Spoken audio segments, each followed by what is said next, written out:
Hey guys, this is Steph from the Swiss Wolf. I want to talk to you today about, actually, how do you know what decision to take? Because in my previous video, I talked about the fact that you have to take a decision, and also not taking a decision or bag holding, as you could say, is also taking a decision. So, how can I know what decision to take? Because we are all in this market to make some money. We didn't invest to lose money or just wait and hold for a couple years and not know what's going to happen. The truth is, we need to know how to decide.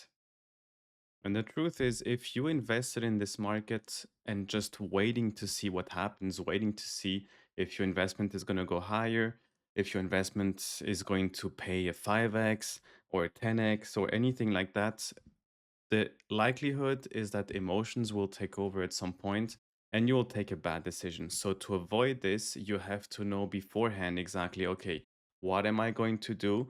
What things am I going to look at to know exactly when to exit in a safe way? Because if you're back holding in the bear market, this is something that no one wants. And the truth is, the market is confusing. It's hard to know exactly what is going to happen, what is likely going to happen because at any given time, it's risk versus reward. I've said this in my previous video, but you really have to understand that markets can go in either directions at any time, but which side is more likely to happen than the other? And if up is the side that is more likely, then I should go with this. If it's down, then you should go with the down and sell your portfolio or de-risk, for example. In my Twitter, I shared a post saying that it is likely that we're going to this level. And at this level, what is going to be your decision? Are you going to take the blue pill or are you going to take the red pill? Because you will have to decide, emotions will come back. There might be some euphoria. There might be crypto Twitter saying that this is the retest everybody wanted. Everybody should be leaving the markets. And the bulls will say, wait, this is what we wanted. Now we're going to explode. So at this time, you will have to take a decision. It might not be that exact same level, might be a bit lower, might be a bit higher. We don't know exactly. Usually, resistance and support levels are zones, not a very specific level all the time.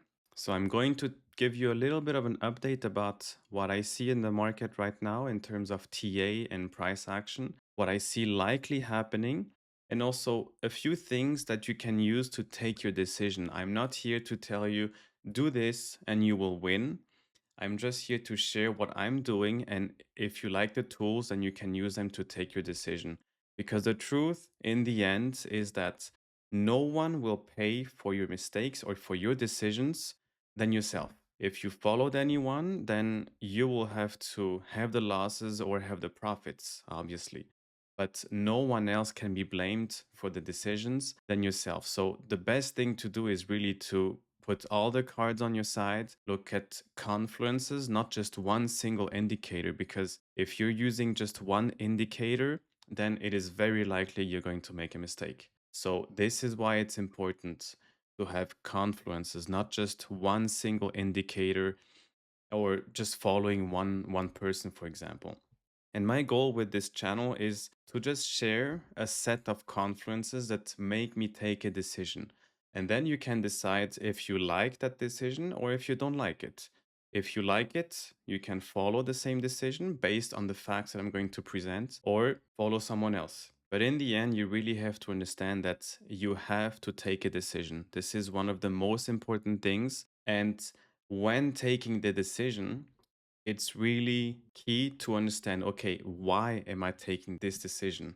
Is it because XYZ said something?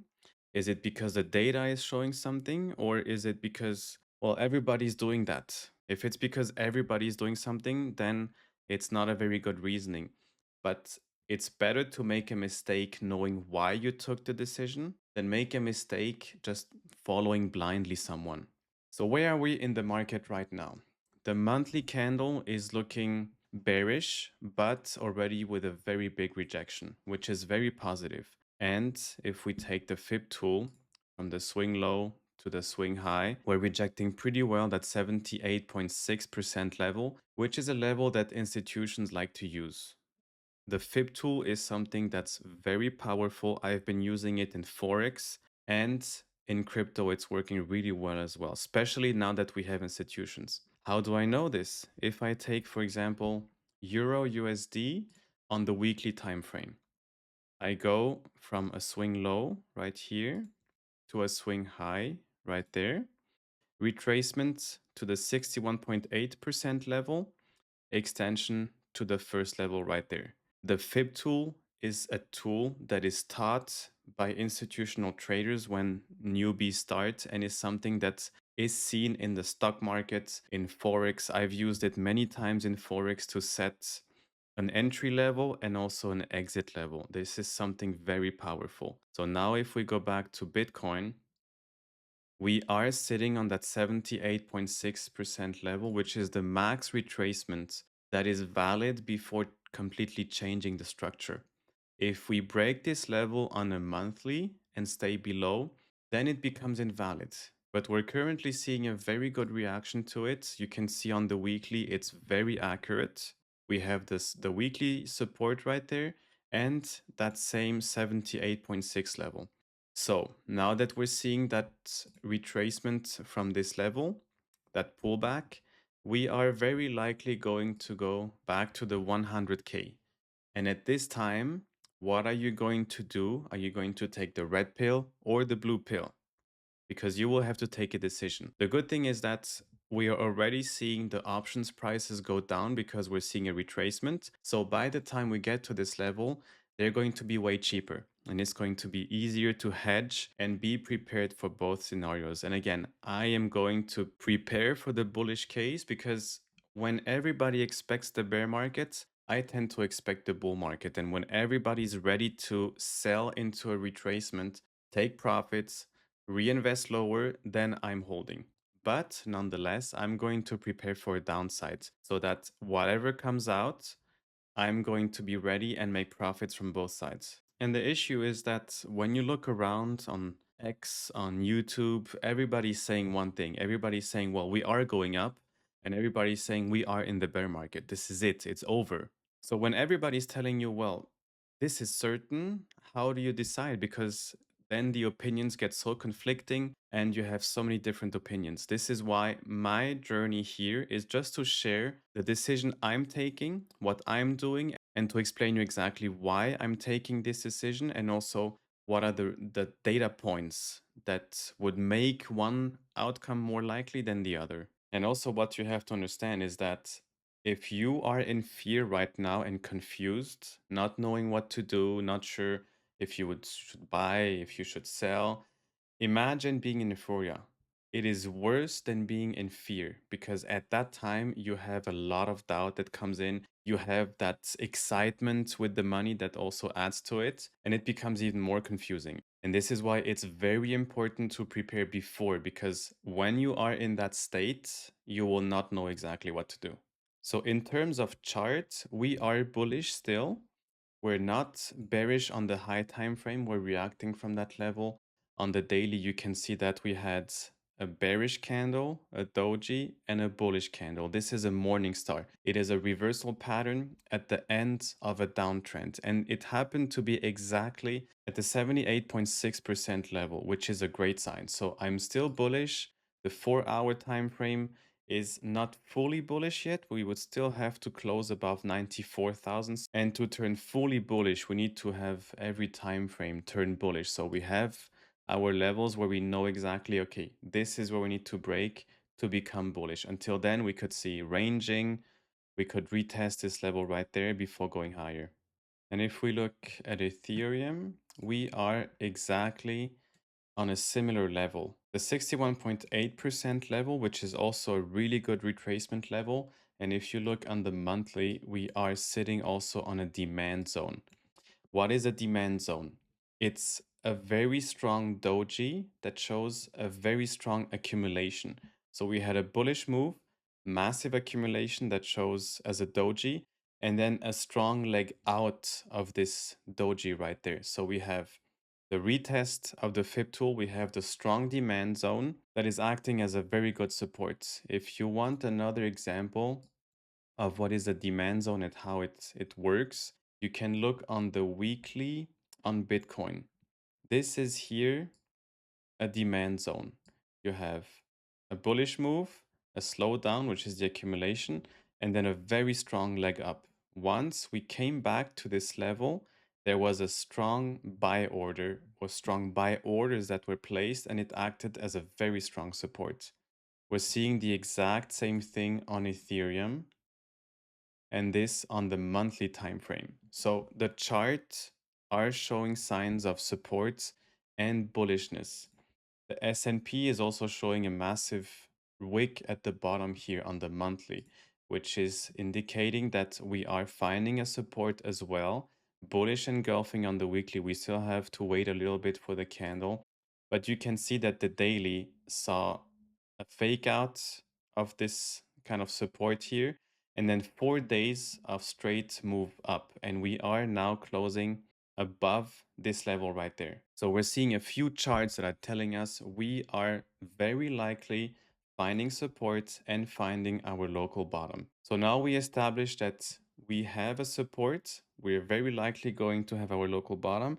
But then what do you do? Because if you're just guessing what's going to be a top, what is going to be the next move, then it's likely that we're going to fail. And any decision that is taken in the crypto market should be data based, have a certain set of rules, and not emotion based.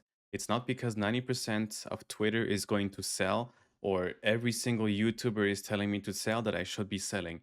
I'm selling or I'm buying because of X, Y, Z, and all of these elements together form a confluence that is telling me now I should be selling. And also waiting for time, for example, late 26 or early 2026 is also not going to work. If we wait for late 2026, but then the move happens in the early phase of 2026, are we going to hold because we have to wait for the end of the year, or are we going to sell? But if I'm looking at different data points, at the market, at the structure of the chart, then I know exactly why I'm taking a decision. So I'm going to give you a few things that you can add to your watch list to keep an eye on to know exactly, okay, what is this indicating? And because of this, what is likely coming afterwards? And if you have the whole set indicating one thing or saying the same thing that you know that never for sure, but you know that it's more likely that either we're going up or we're going down. The first thing you have to do is organize your portfolio in different classes. Let's say you have a 10K portfolio and you have 10 assets in it. You could just look at your 10 assets and consider it 100%, but what you should be doing is separating it into three different tiers. What is my high conviction play? What is my medium conviction? And what is my low conviction play in this market? Because we can estimate the likelihood of something, we can prepare for something, but if tomorrow the bear market kicks in and everything crashes 50%, would I likely be holding my coins or selling them? Would I like to be holding my high conviction games in the bear markets or have most of them in the medium conviction or the low conviction? What I'm doing is I'm having 70% of my portfolio in high conviction plays. Why am I doing this? Because if tomorrow something happens, we crash, then I want to have the majority of my portfolio in coins that I wouldn't mind holding into a bear market that I know are very strong with strong partnerships, very good fundamentals, and that I can sleep in peace and have no issues with them. Then 20% in medium conviction play and 10% in the low conviction. If you have 50% in a lower conviction, then you're taking a big risk. This is how I'm organizing my portfolio, and I really advise that you have your highest percentage in the high conviction play. Once you've done this, you can look at your high conviction coins. For example, if we take Algorand, you can then determine, okay, what is my entry point? Let's assume for the exercise that my entry point is 18 cents. This is my entry point. If we get into a bear market, we go to 5 cents. I don't care. I really believe in Algorand and I'm going to hold it and DCA if we go down. And then for my exits, it already has a previous all time high at $3. Can it go back? Yes, it can. Of course, some people will tell you that some alts will never go back to their previous all time highs. And a lot of people were saying this about XRP, but it did happen. So once you know your coin, you know that you have a previous all time high already, unless it was a crazy amount, then you know you can target, for example, at least the previous all-time high because it's likely that the coin might go back to this level. So you could say from my 18 cents to $3, that's about 16, 17x, let's assume. And then you can plan your exits along the way, laddering out, not just waiting for the top and selling everything at the top.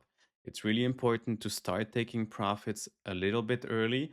For example, you could say, I'm taking out my cost basis right there. This way, anything in the market is still just profits. I'm not losing money. And once you have this plan, you can know that you will be able to take the decision once that euphoria, that excitement happens when the price goes up, because it's worse when price goes up. It's harder to take a decision on the way up because you're thinking, well, if I'm selling here, then we go here, I'm missing out on 50% profit. That's 50,000. Let's just wait. Everybody's bullish about the market. Everybody's saying we're going very high and it's looking good. So I'm just going to hold. Preparing ahead of time removes the emotions when you're about to take the decision. You have your plan and you know exactly this is when I'm going to sell. If you've done this with a 70% of your portfolio, then if you've done this with a 70% of your portfolio, you're setting yourself for success. Of course, the bull run needs to happen, but it will remove the emotions when they come, when the bullish phase of the market happens, and when you don't know what to do at that time. At least you have your plan, you just need to execute it. Now, what do you do with a coin where you don't have a previous all time high? What you can do in that case is just look at the highest point. Here, Ando went to 2.15. We are at 50 cents. That's a 4x from the current level.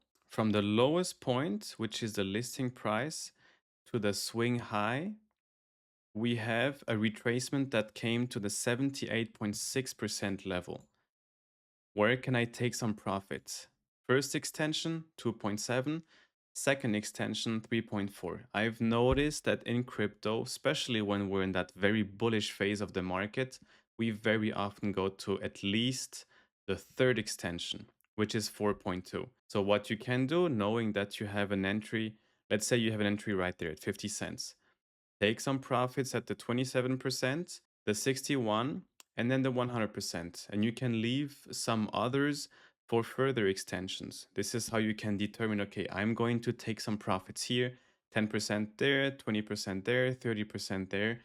The most important in this market and in any market is to take profits. If you're taking profits, you're ahead of the 90%. So now that you know how you should organize your portfolio, how you can set some exit levels, you already have a very strong plan. Now, there are a few things that we need to look at to know, do I wait for that level to be hit? Or is some data telling me that I should be taking profits earlier? So I'm going to share a few data points that I look at very frequently to know exactly what the market is likely doing. And you can use that to help your decision making. It's not 100% tell, but at least it's going to tell you which outcome is going to be more likely than the other. This is also something I share very often in the community where I let the members know exactly what's happening, what is the data saying, and which outcome is going to be more likely. And of course, as things heat up in the market, I'm going to keep track of all of these indicators and let them exactly know what I'm doing and also why I'm doing it. So if we look just at a few, there is a very big difference between what is spot doing and what is futures doing. Because spot is actually buying the token. The futures market is just taking a bet on the future price of the token, not actually buying the token. And this is why it's called futures, because you're buying an underlying contract that will depend on the future price of the contract. When you buy the spot market, you're just buying the token itself. So is the vast majority buying or selling the coin? Right now on Ethereum, for example, we're seeing a net outflow since July. And this tells us that as price is falling, whales are accumulating, they're buying up the spot, drying the supply of Ethereum, and it's not spot driven. If something is spot driven, that means that there is a lot of uncertainty in that area. But when it's future driven, then you know that the market sentiment will soon catch up to what spot is doing. And then you can also look at what is the realized price of these accumulation addresses. Are they in a loss? Are they way overheated, meaning they're in a lot of profit and likely going to take some profits? Right now, you can see that the realized price is just about the price of Ethereum. Every single time we've touched or come close, we had a rally. So what does this add? It adds a confluence that this will be a local bottom because we've looked at the chart, we're looking at accumulation addresses, we're seeing that spot is drying up, and every single time so far we've hit this orange line, we've reversed. That just adds another confluence. Then you can add the ETF behavior in your kind of data points that you look at. Are we seeing a massive sell off? Are we just seeing a distribution or 5 weeks of just sales? Because if you see 3 weeks, for example, of just selling, this is most likely a distribution and not just a normal retracement. Right now, we're seeing some lows and highs because there is some profit taking. Well, either profit taking or maybe selling at a loss because they're in fear. And there's also some accumulation. So it's not a very strong signal that this is a distribution. Then you can look at another one that I already shared. It's the stablecoin supply ratio. This tells us when that SSR is falling, stable coins are on the side just waiting to be deployed. If you see price falling and the stablecoin supply ratio rising, that means that supply of those stablecoins is falling. Either they're taking profit and moving it out of the market fully, so completely out of crypto, or they're just fully exposed into crypto. And if everybody is in crypto, fully deployed, then it's likely that it's at risk. And you can see that in the past, when we've been very high, it was a bit of a local top. And when we're low, it's a local bottom. That just adds another confluence. It shouldn't be a signal on its own, but as you can see with the other one, it just adds another reason why are we likely in a local bottom rather than about to fall into a bear market. Then you can look at open interest. Open interest is telling you how many future trades are open. If you see a rising open interest and a stalling price, then it is a very bad signal. Because if more and more traders are taking trades and betting on one side of the market, then the price should follow. But if it's not following, that means that there is some sell pressure, most likely on the spot side, that is selling and keeping the price at the same level. Right now, we're falling. Usually, falling open interest means that we're very likely coming close to a local bottom. And to go along the net flows of Ethereum, you can look at the balance on accumulation addresses for Ethereum. I already shared this chart, but it's just another reason as to why right now I'm going to choose the bullish side over the bearish side. They have been accumulating like never before. So accumulation addresses are addresses that haven't sold yet. And we're not seeing just a slow growth, we're seeing an exponential growth. So supply is drying up. We are seeing outflows. Spot is very bullish. So it's very likely that once the futures market is done selling, putting that bearish pressure, and starts to actually go on the bullish side, that we're going to see a sharp and very quick rise in price because spot has been buying like crazy. So to summarize it, organize your portfolio so that you know exactly what is your high conviction, what is your medium conviction, and what is your low conviction. Which coins would you be ready to sell if price starts going down and against you? And which coins are you ready to hold if we're going into a bear market? Because bag holding is, of course, bad, But if something happens very drastic that price just falls, you need to be comfortable with what you're holding. Once you have your strong convictions and your medium convictions, look at the chart, use the fib tool, and determine your exits.